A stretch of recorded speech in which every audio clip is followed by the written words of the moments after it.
don't even know what is real and what is not, because I've let myself be defined by something that is so not real.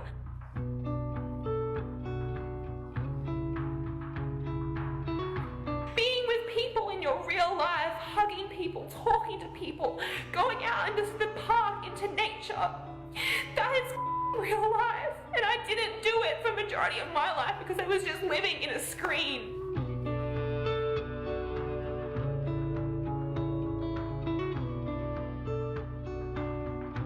It's not life, and it's not what's making you happy.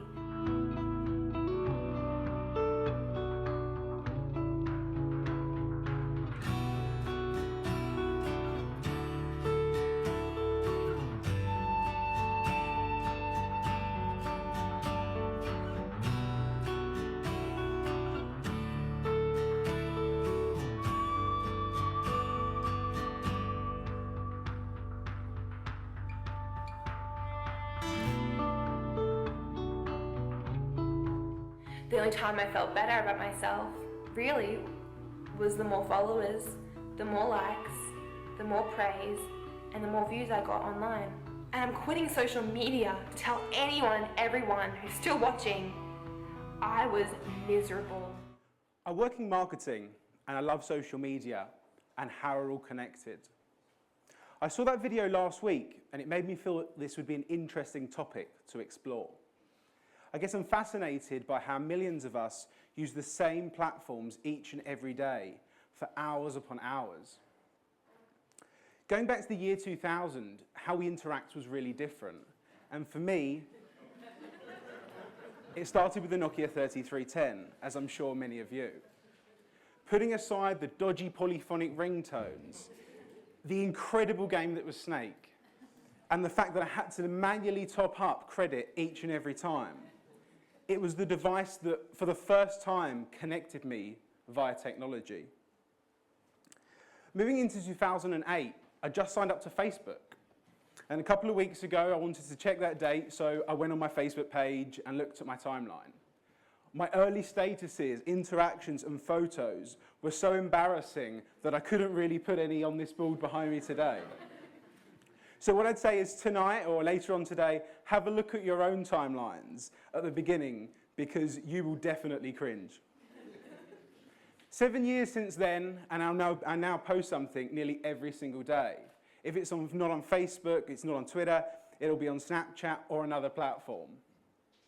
I think a lot of us spend so much time on all these platforms every day that we don't really think about what we're doing or how we use it.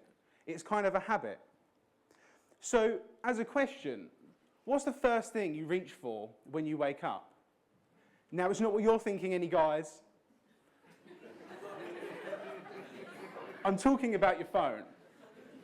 So without any thought or consideration, you're reaching for your phone to check what's been happening, what's been going on. You don't even think. And I guess that to me is almost like a slight concern. In the last 24 hours, have you ever been not within arm's reach of your phone? Have a think. And when I phrase it like that to myself, it feels very much like an addiction. You're an addict, but so am I. There are a few key symptoms of this, what I refer to as a connected addiction. Now, we've all seen this. Some of us panic more than others. When your signal, you can't get your signal, or your 3G, you can't connect. And I've actually seen that today. People walking around this building has terrible connectivity. You actually start panicking, physically moving around. Some people sweating, trying to get to that plug socket. A little yes if you get the plug in time just before the 1% dies. Now, some of my friends, and I'm sure you have some like this too, actually have a strategy online. So you'll take a picture, but rather than posting it, they'll say, no, I'll wait till 6:30. Everyone will be home from school, on the way home from work. Why is that? I'm going to get a few more likes, a few more interactions. But that doesn't really mean anything. I kind of think you're going to get more likes, but the amount of time you've put into it, actually to think and consider it, makes no sense.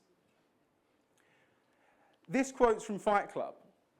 We buy things we don't need to impress people we don't like. And I think a lot of us, how we interact online, it's quite similar to that. We have an internet version of ourselves, an enhanced version. Internet Zach may be athletic. My hair might not be thinning. And I might be, and I will be, happy 100% of the time. Have you noticed, most people online are always happy, always posting good, positive things about themselves. But everyone's doing it to each other. It's almost like we're trying to kid ourselves, like it's a game, but none of us can win. We're all more thoughtful, more intelligent, funnier, better looking, and interesting online.